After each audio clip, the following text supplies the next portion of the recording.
না লাগবে দুধ, না লাগবে ঘি। আজকে এমন একটি মিষ্টি খাবার তৈরি করে দেখাবো। এটা দেখতে যেমন আকর্ষণীয় আর খেতেও কিন্তু অনেকটা টেস্টি হয়। ঘরে থাকা সামান্য কিছু উপকরণ দিয়েই এই হালুয়া তৈরি করে নিতে পারবেন। মাত্র 10 মিনিটের মধ্যেই তৈরি হয়ে যাবে এই হালুয়া। রেসিপিটি ভালো লাগলে প্লিজ একটি লাইক দিয়ে দিবেন। পুরো ভিডিওটি না টেনে লাস্ট পর্যন্ত দেখার জন্য অনুরোধ করছি।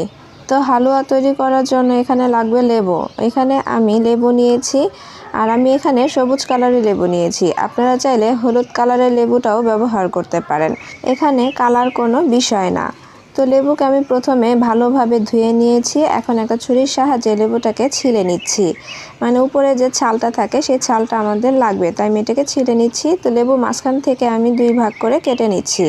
মানে লেবু থেকে রসটাকে বের করে নিতে হবে। তো রস বের করার জন্য এখানে আমি একটা বাটির উপরে লেবুর যে রস বের করার জন্য ছাঁকনি থাকে সেটা দিয়ে লেবুকে চিপে তারপরে আমি রস বের করে নিচ্ছি। আপনারা চাইলে হাত দিয়েও এই রসটাকে বের করে নিতে পারেন। লেবুর রস বের করা হয়ে গিয়েছে, এখন এটাকে এক সাইডে রেখে দেব। এখানে আরেকটা বাটি নিয়েছি, এখন এর মধ্যে দিয়ে দিচ্ছি 3 চামচ কর্নফ্লাওয়ার। সামান্য কিছু উপকরণ দিয়েই তৈরি হয়ে যাবে এই হালুয়া। এখন দিয়ে দিচ্ছি 1/3 কাপ পরিমাণ পানি। এই হালুয়া তৈরি করতে কোনো ঘি লাগবে না, কোনো দুধ লাগবে না, না লাগবে কোনো মাওয়া। এর সাথে দিয়ে দিচ্ছি লেবুর রসটা যে বের করে রেখেছিলাম সেই রসটা। এখানে 2 চামচ পরিমাণ রস হয়েছে। দিয়ে লেবুর রস আর কর্নফ্লাওয়ার পানির সাথে খুব ভালোভাবে মিশিয়ে নিতে হবে, যেন কোনো লাম্পস না থাকে। আপনারা চাইলে এখানে হ্যান্ড উইক্সের সাহায্যে এটাকে খুব ভালোভাবে মিশিয়ে নিতে পারেন। মিশানো হয়ে গেলে এর মধ্যে দিয়ে দিচ্ছি সামান্য পরিমাণ ফুড কালার। এখানে আমি লেবুটা নিয়েছিলাম সবুজ, তাই এখানে আমি গ্রিন ফুড কালার দিয়েছি। আপনারা চাইলে ইয়েলো লেবু নিলে ইয়েলো ফুড কালার দিয়ে এটাকে তৈরি করে নিতে পারেন। তো চুলায় একটা প্যান বসিয়ে দিয়ে এর মধ্যে দিয়ে দিলাম 1/2 কাপ পরিমাণ চিনি আর দিয়ে দিচ্ছি 1/2 কাপ পরিমাণ পানি। চিনিটাকে দিয়ে এখন একটু অপেক্ষা করব একটা বলক আসা পর্যন্ত, মানে চিনি মেল্ট হয়ে যাওয়া পর্যন্ত। লো টু মিডিয়াম আঁচে এটাকে রান্না করে নিয়েছি। দেখতে পাচ্ছেন চিনিটা মেল্ট হয়ে গিয়েছে। এখন এর মধ্যে অ্যাড করে দিয়েছি লেবুর যে খালটা ছিল সেটা। এটাকে দিয়ে 1 থেকে 2 মিনিট পর্যন্ত এটাকে রান্না করে নিতে হবে। এর বেশি রান্না করা যাবে না, তাহলে আবার কিন্তু তিতা লাগবে।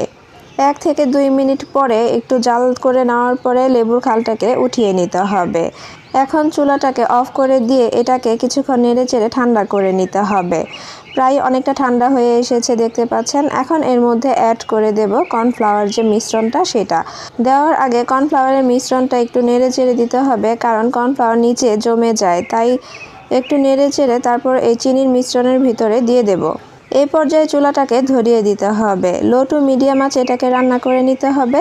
একটা হ্যান্ড উইক্সের সাহায্যে এটাকে অনবরত নেড়েচেড়ে রান্না করে নিতে হবে, যেন এর ভিতরে কোনো লাম্পস না থাকে।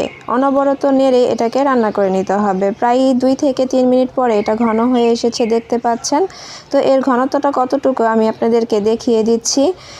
কর্নফ্লাওয়ার দেওয়ার কারণে এর ঘনত্বটা এত তাড়াতাড়ি ঘন হয়ে এসেছে দেখতে পাচ্ছেন। তো এটাকে প্রায় আরও 3 থেকে 4 মিনিট আমি রান্না করে নিয়েছি, মানে প্রায় 7 থেকে 8 মিনিটের মধ্যে এটা এরকম হয়ে যাবে। এখন এটাকে চুলা থেকে নামিয়ে আমি একটা সার্ভিং ডিশে ঢেলে নিচ্ছি। আমি যে পরিমাণ হালুয়া বানিয়েছি তাতে এটা বড় হয়ে যাচ্ছে, তাই আমি একটা শক্ত কাগজ দিয়ে এটাকে ঘের দিয়ে দিচ্ছি।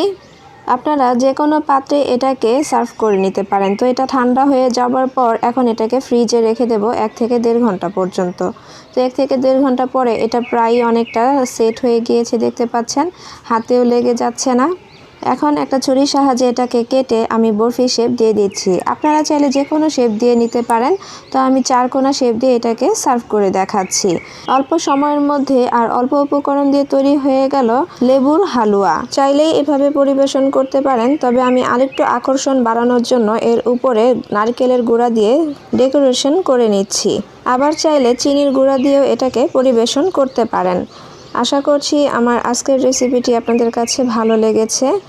ভালো লাগলে প্লিজ একটি লাইক দিয়ে দিবেন, আর আমার চ্যানেলে নতুন হলে চ্যানেলটি সাবস্ক্রাইব করে পাশে থাকবেন। বাসায় তৈরি করলে কমেন্ট করে জানাতে ভুলবেন না কেমন হয়েছে। বেশি ভালো লাগলে ফ্রেন্ডস অ্যান্ড ফ্যামিলিদের সাথে শেয়ার করে দিবেন। আবারও হাজির হয়ে যাব নতুন কোনো রেসিপি নিয়ে। সে পর্যন্ত সবাই ভালো থাকবেন। আল্লাহ হাফেজ।